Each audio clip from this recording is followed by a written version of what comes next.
Welcome to the kabaddi को। कबड्डी की दुनिया में आप सबका स्वागत है। जैसे कि आप जानते हैं कि कबड्डी इस टाइम कहते हैं कि fastest growing game on the earth के सबसे ज्यादा ग्रोथ वाली जो स्पोर्ट्स है वो कबड्डी है।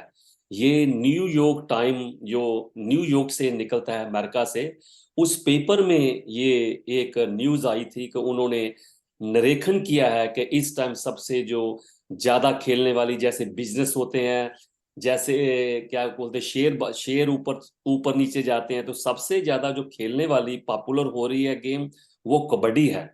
तो आज आपको मैं वो कबड्डी की जगत के वो सितारे जिनको आप सब जानते हो लेकिन वेस्टर्न वर्ल्ड में लोगों ने नाम सुना है देखा नहीं है, तो आज मैं आप सबको आपके सामने जो आपके चहेते जिन्होंने इतनी बड़ी उपलब्धियां प्राप्त की, कितनी लंबे अरसा खेले एशियन गेम्स में, क्या बोलते हैं कि लीडरशिप करी, कैप्टनशिप करी, गोल्ड मेडल जीते, तो ये सब कैसे हुआ आज उनसे उनकी जवानी पूछते हैं। तो अजय ठाकुर, कोई ऐसा नहीं होगा कबड्डी वाला जिसने ये नाम नहीं सुना, अजय ठाकुर। आज उनकी जवानी उनसे सुनते हैं कि उनको कैसे ये मुकाम पे पहुंचने के लिए क्या क्या करना पड़ा।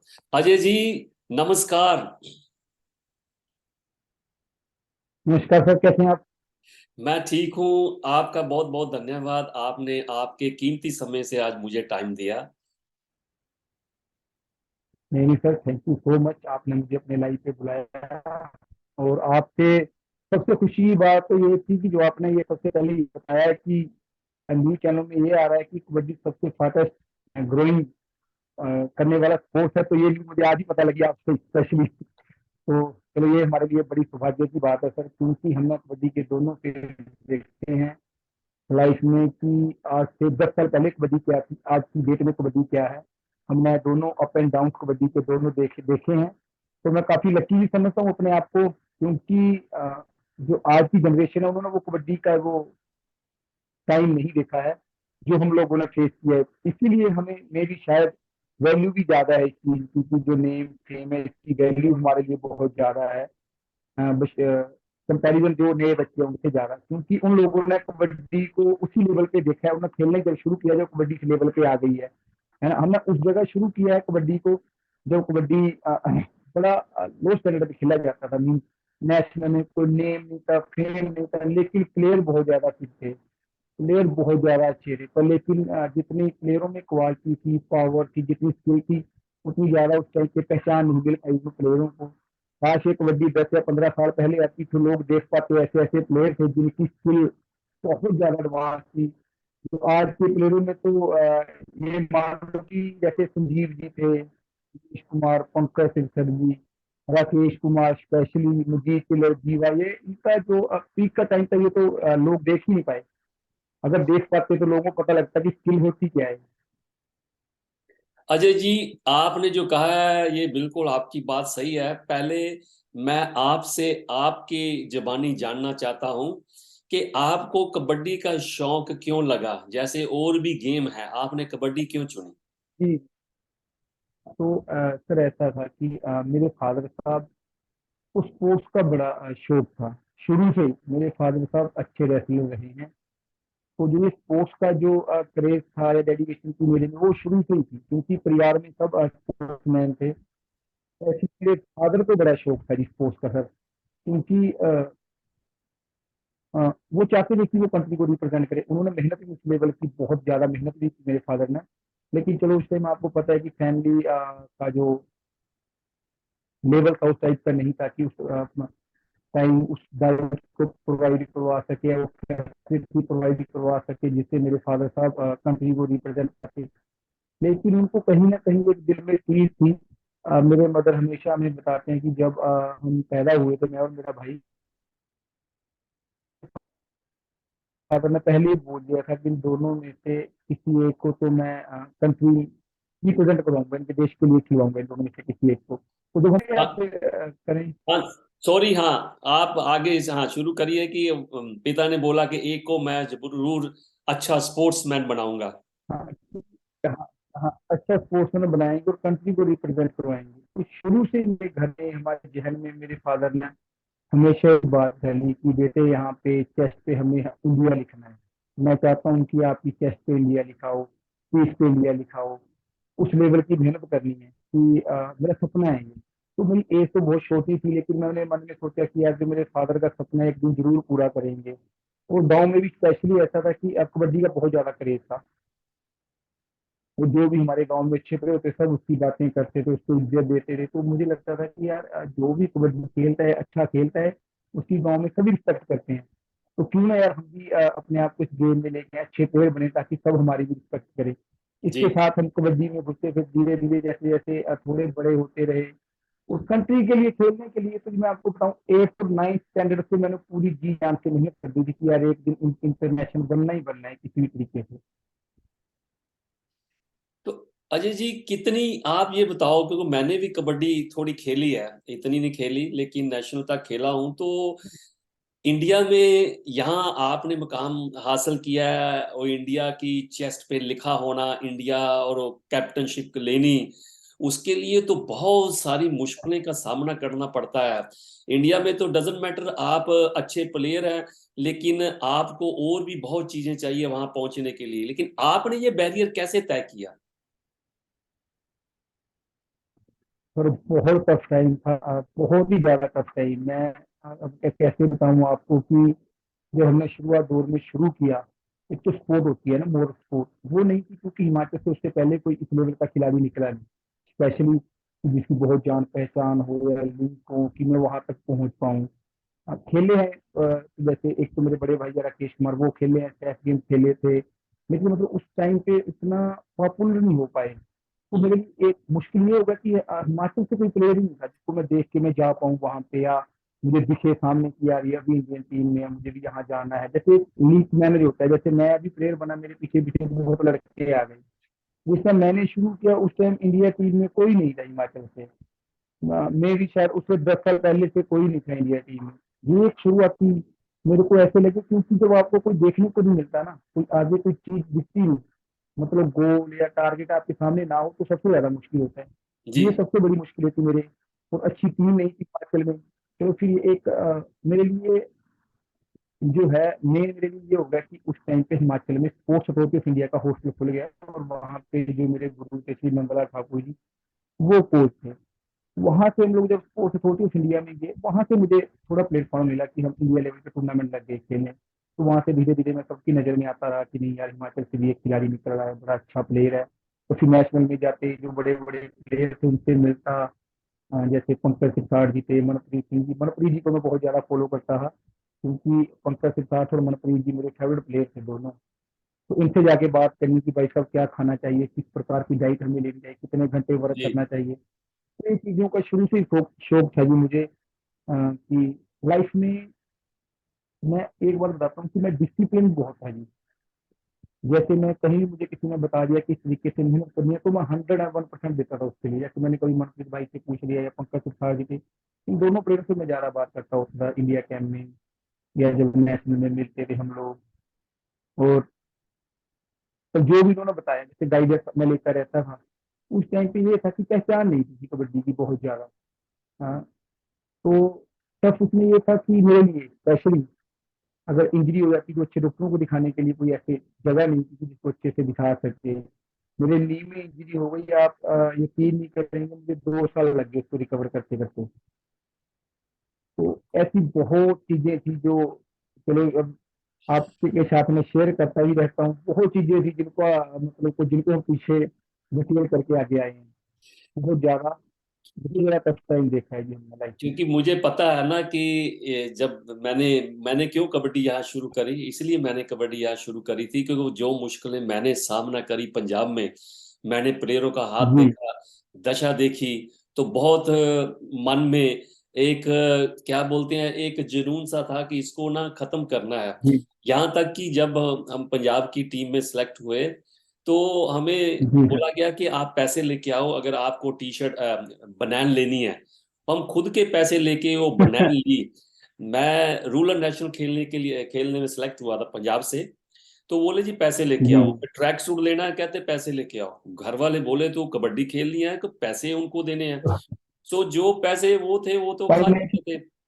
एनीवे जब ये एयर इंडिया, आपको पता है एयर इंडिया, वहाँ अरुण सामंत थे, वो मेरे बेस्ट दोस्त थे, मैनेजर थे। और तभी मैं उनको बुलाता था अच्छा जी। यहाँ, अशोक शिंदे, राजू भावसर, शेट्टी, ये सबको मैं यहाँ जी बुलाता था जी और जी। यहाँ हम मेले किया करते थे। ये मेरे लिए इंग्लैंड आते थे, एयर इंडिया में इनकी ड्यूटी होती थी। तो जब कभी यहाँ मैचेस होते तो मैंने यहाँ शुरू करनी थी जी कबड्डी, तो ये लोग आते थे। और इसको क्या बोलते थे, पैंथर बोलते थे अशोक शिंदे को। ये पाँव टो टच का बहुत मास्टर था। तो लेकिन इनको वो नाम नहीं मिला, वो हाँ जी। बात नहीं तो मिली सर, कबड्डी की। हाँ जी, इनको इनको सर बोलते थे पैंथर ऑफ कबड्डी ना, अशोक शिंदे जी को।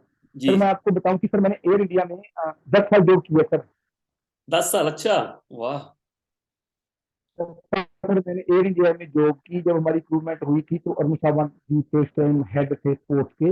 अच्छा। उनके टाइम पे 2007 में मैंने एयर इंडिया ज्वाइन की, तो उस टाइम पे हमारे कोच थे सर श्री राजू भाव सर और श्री अशोक डी शिंदे जी। और एक संजय सर थे, वो हमारी टीम के साथ जब भी हम बाहर खेलने जाते थे वो जाते थे हमारे साथ। अरुण मात्रे जी हमारी टीम के मैनेजर थे। तो मैं आपको बताता हूँ सर, गौरव शेट्टी जी, पंकज सिरसाट जी, दिनेश कुमार, अनूप कुमार जी, मैं जी। खुद, राहुल चौधरी, दीपक खुदा, हम सब सर एयर इंडिया के प्रोडक्ट है। हम खेले हैं वहां से सर काफी टाइम। वो मेरे बहुत शायद आपको अच्छे पता नहीं मित्र होगा। थे। वो अरुण सावंत मेरे बहुत जी अच्छे मित्र थे, उनको हार्ट अटैक हो गया, मेरे लिए बहुत लॉस हुआ। और वो तो यहाँ इंग्लैंड में गलोट साहब के साथ, राव साहब के साथ, ये सब आते आते रहे। लेकिन वो एक ऐसे आदमी थे जिन्होंने कभी भी अपना घुटने नहीं टेके, अपनी गेम के लिए वो लड़े।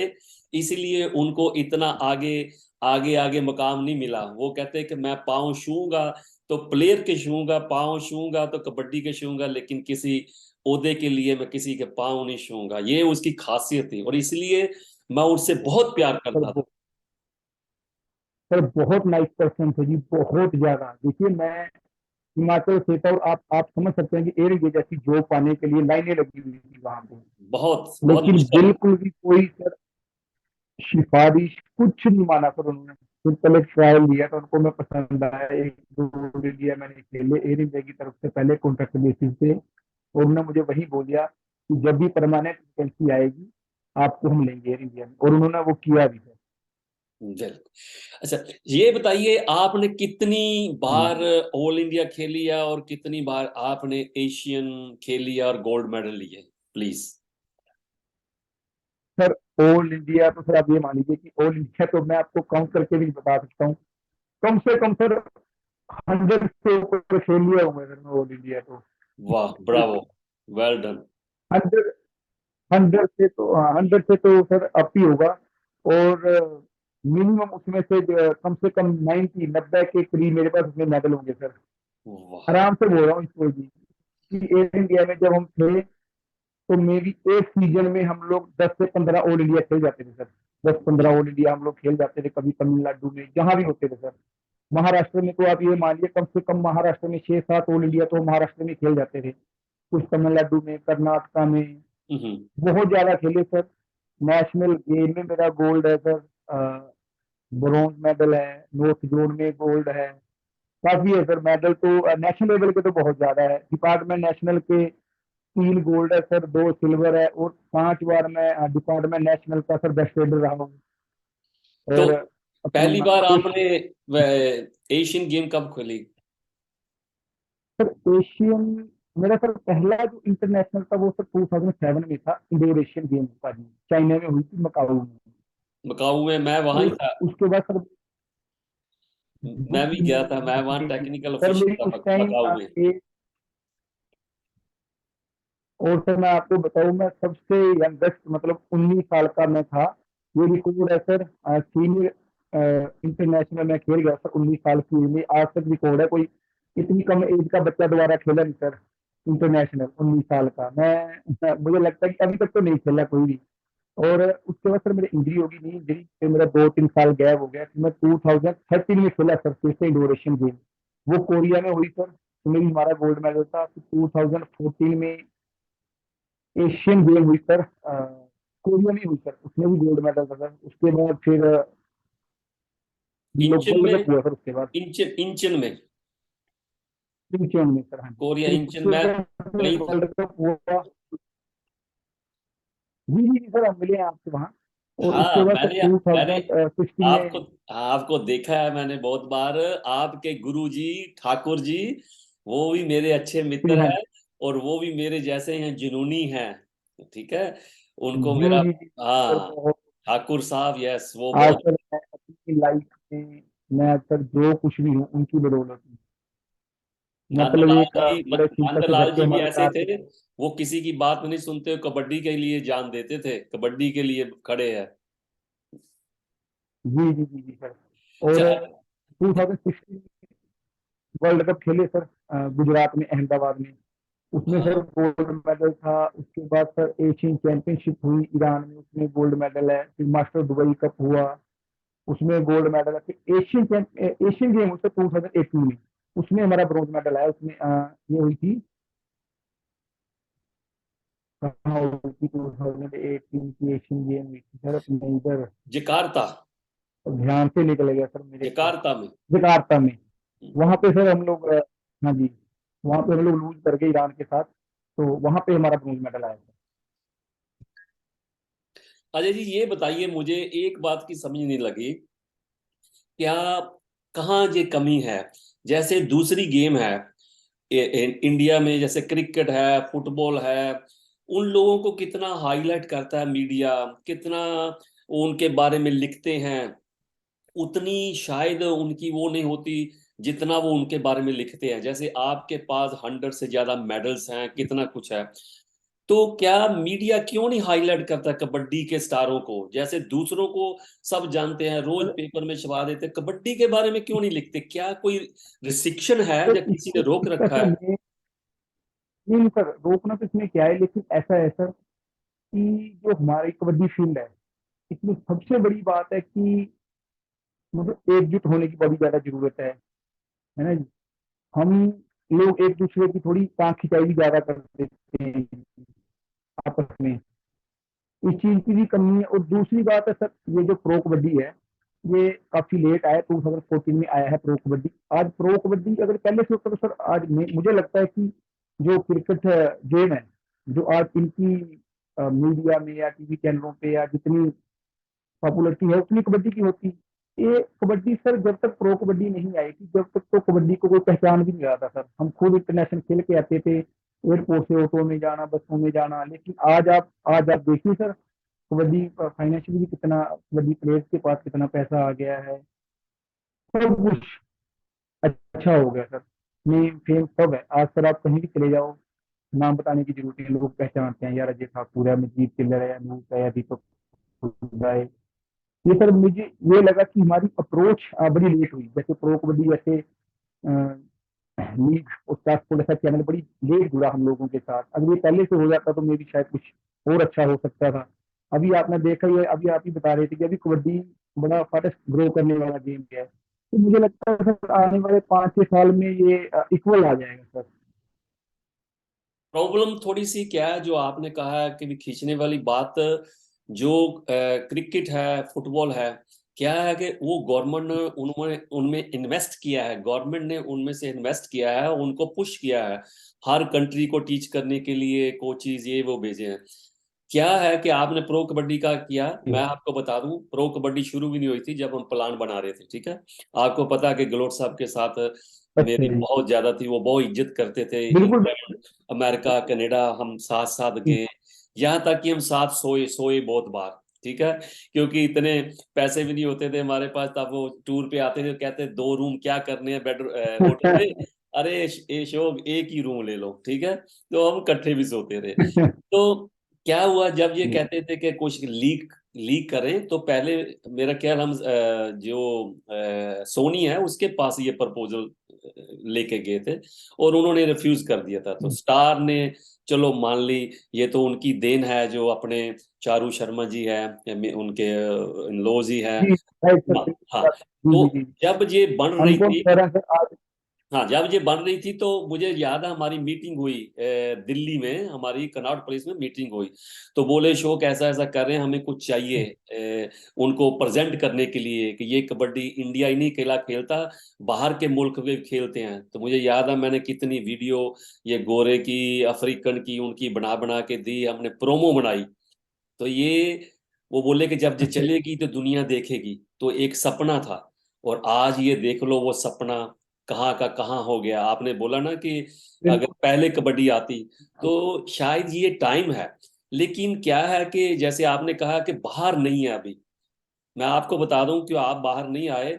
इंडिया के बाहर और ईरान के सिवा कबड्डी दूसरे मुल्कों में उनकी कबड्डी उनकी गेम नहीं है। हमने यहाँ शुरू करी, हम जी स्ट्रगल कर रहे हैं। वो जब से शुरू करी अजय जी, जी जैसे आपने अपना जिन जान लगाई यहाँ पहुंचने के लिए, हमने कबड्डी को ऊपर लगाने के लिए अपनी जेब से पैसे लगाए, अभी तक लग रहे हैं।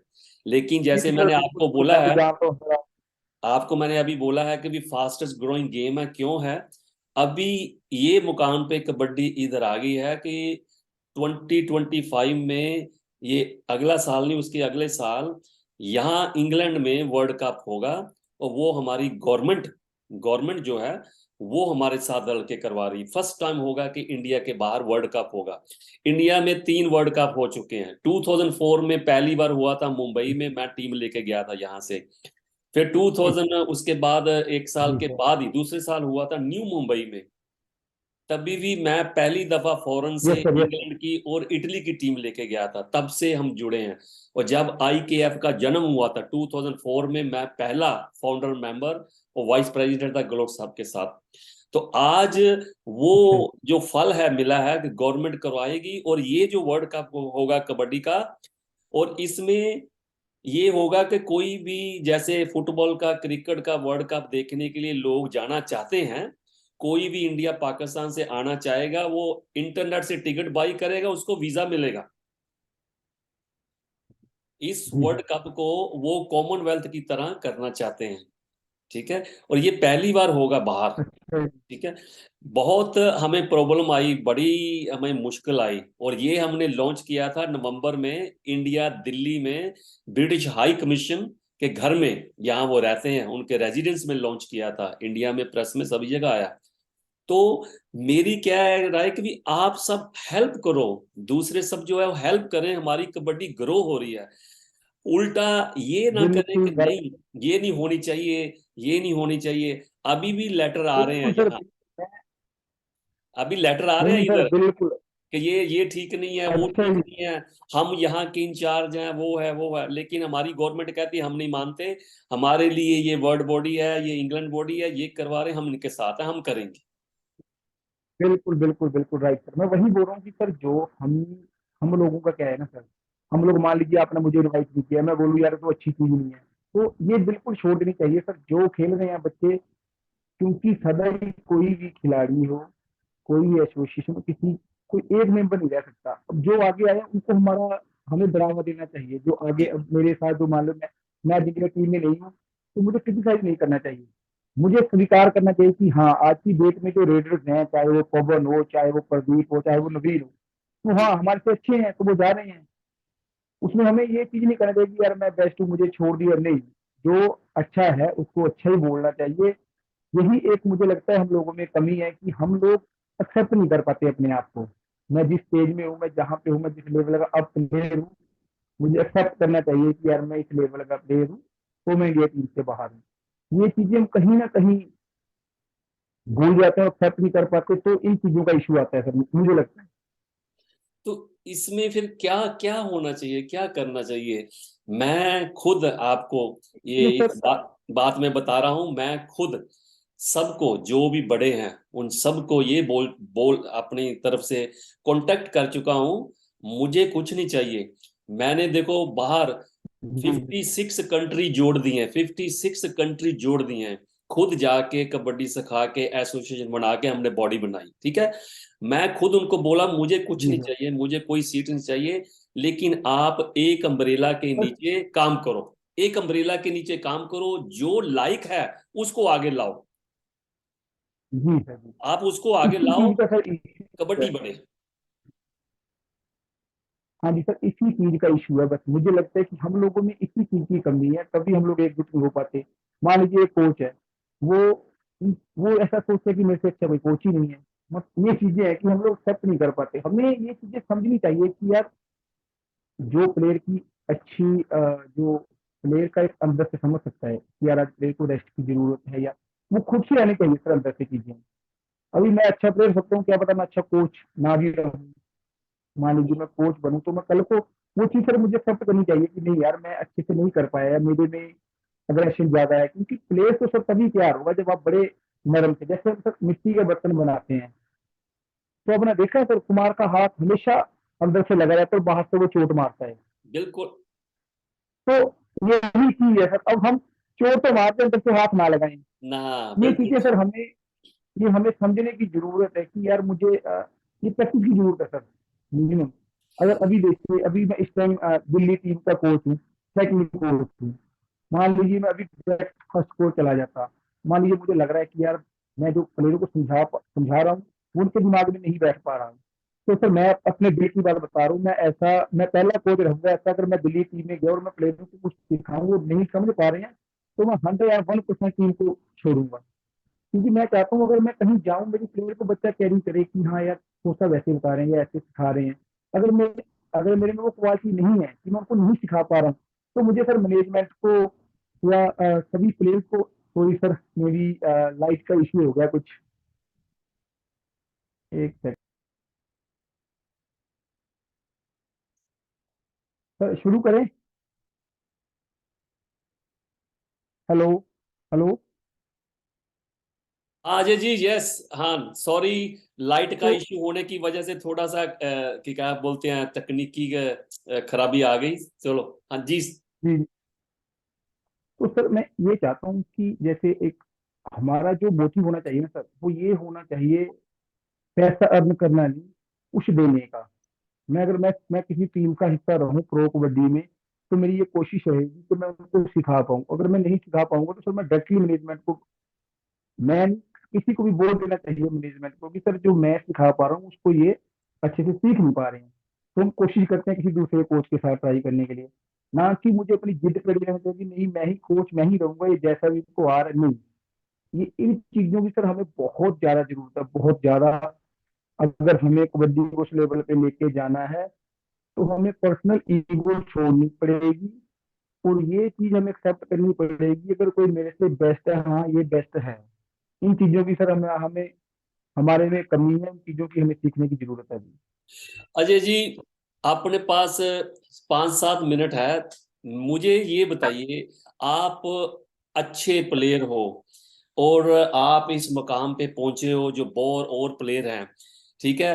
अगर आप किसी की हेल्प करना चाहते हो, आप जो जैसे आपने बोला जो अच्छे हैं, जो अच्छा काम कर रहे हैं, आप उनकी हेल्प करना चाहते हो, ठीक है। ऐसे ही पिछले हमने जो यहाँ ब्रिटिश कबड्डी लीग शुरू करी है, ब्रिटिश कबड्डी लीग शुरू करी है कबड्डी को बढ़ाने के लिए। तो पिछले साल मन अपना क्या बोलते हैं, अपने इंडिया से आपके दोस्त, क्या नाम भूल गया मैं यार अपने। अच्छा, पिछली जी, पिछली साल राकेश का फोन आया, वो कह रहे कि सर आप इतना अच्छा काम कर रहे हो, तो मैं भी आपकी जी, कुछ हेल्प करना चाहता हूँ। तो मैंने कहा कि अगर आप कर सकते हो तो आओ, बच्चों को आके बताओ, उनको आशीर्वाद दो कि यहाँ बच्चों को पता नहीं है। तो जी सर। मैंने बोला कि मैं आपकी इतनी लुक आफ्टर नहीं कर सकता कि जो आपको वहां मिलता, आप स्टार हो, लेकिन आपकी कुछ ना कुछ खिदमत जरूर करूंगा, और आप आइए। वो आए, उन्होंने यहाँ अपने 2-3 वीक लगाए, बहुत अच्छा रहा। हमने भी उनको सब जगह इंट्रोड्यूस किया, लेके गए, हर चीज करी, तो बहुत अच्छा लगा। तो क्या हुआ, जाते ही उनको क्या रिजल्ट मिला, उनको वहां से हटा दिया, ठीक है, कोचिंग से हटा दिया।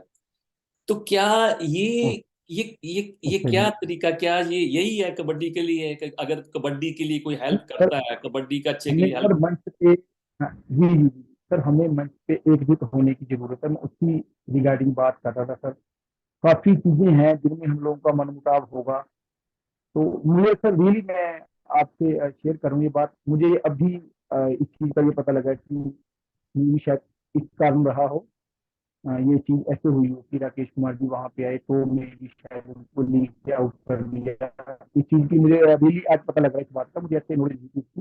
तो लेकिन सर जैसे बच्चों की हेल्प आपने बोला कि आप सकते हो कि कैसे हेल्प कर सकते हो। सर मैंने अपने गांव में अभी एकेडमी का काम शुरू किया है, और जितने भी सर हिमाचल, आपको पता है बड़ा हिल एरिया है सर, और बहुत ज्यादा बच्चे निकल नहीं पाते, लेकिन आप यकीन नहीं करेंगे सर, हमारे हिमाचल के बच्चों में स्ट्रेंथ और स्टेमिना, ये तो सर कूद कूद के भरा है, स्टेटिक नहीं बोलते जिसको, वो है। और लाइफ में मुझे ऐसा लगता है कि हमारे बच्चों को सिर्फ स्किल देने की जरूरत है हिमाचल में, कैसी ग्रोथ अच्छी है, हेल्थ अच्छी है, स्टेमिना अच्छा है, और मसल स्ट्रोंग है सर, क्योंकि पहाड़ी क्षेत्र में चढ़ना उतरना से आपको पता है कि नेचुरली तो जो मसल है वो बड़े काफी अच्छे हैं, मेच्योर हैं। तो मैं हॉस्टल कर रहा हूँ सर, ताकि जो बच्चे पहाड़ी क्षेत्र में रहते हैं, जिनके पास ग्राउंड उपलब्ध नहीं है, वो मेरे पास आके वहां रहेंगे। कम से कम 20 या 22 कमरे में बनाऊंगा, उसमें सर मेरा मानना है कि 30 के करीब मैं लड़के रखूंगा, और 15 से 20 के करीब मैं लड़कियां रखूंगा उस अपनी हॉस्टल में, और वहां पे उनको सर कोचिंग देंगे और इंटरनेशनल लेवल तक लेके जाएंगे। आप जो कर रहे हो मैं आपके साथ हूं। अगले साल मैं आपको एक खुशखबरी दूंगा अगले साल में, और आप अगर बच्चे आपके अच्छे हैं, आप बोलते हो, तो अगले साल उनको आप बोलते इंटरनेशनल लेवल पे।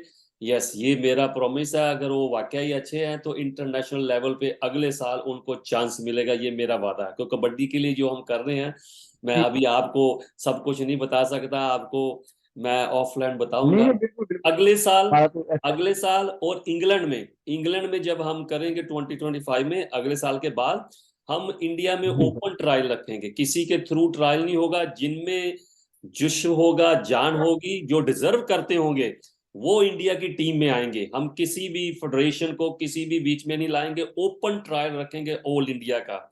जो बच्चों के पास टैलेंट है और लड़कियों के पास टैलेंट है, वही इंडिया की टीम हम लेके आएंगे यहाँ। Okay okay okay okay okay. हाँ, वही टीम नहीं आएगी। सर, बड़ा अच्छा। ये जी कोई जी। किसी किसी स्टेट से किसी का कोई ठप्पा नहीं होगा कि हाँ भी वो भेजेंगे तो बच्चे आएंगे, वो लिस्ट बनाएंगे तो बच्चे आएंगे, नहीं। ये ओपन होगा, हर स्टेट से ओपन होगा, और जिसमें मैं खुद, आप, मेरी है कि मैं वहां जाऊं और वही बच्चे आए जो डिजर्व करते हैं, जिनके पास टैलेंट है। आपको पता है अभी कितने जी लोग हैं जिसके पास टैलेंट है लेकिन आगे नहीं आने देते किसी को। बिल्कुल राइट सर। मेरे साथ काफी इशू है, जब से हमारी फेडरेशन टूटी है उसके बाद सर टीम थोड़ी अब बिखर गई है, काफी मनमुटाव हो गया प्लेयर्स में, कोचिज में। तो वो भी जब तक देखते हैं, कब इलेक्शन अभी हुई है सर, उसके बाद देखते हैं सर कैसे फिर हमें एक मंच पे बैठना चाहिए, और बैठने के बात करनी चाहिए, और इस चीज को सुलझाएंगे सर जरूर।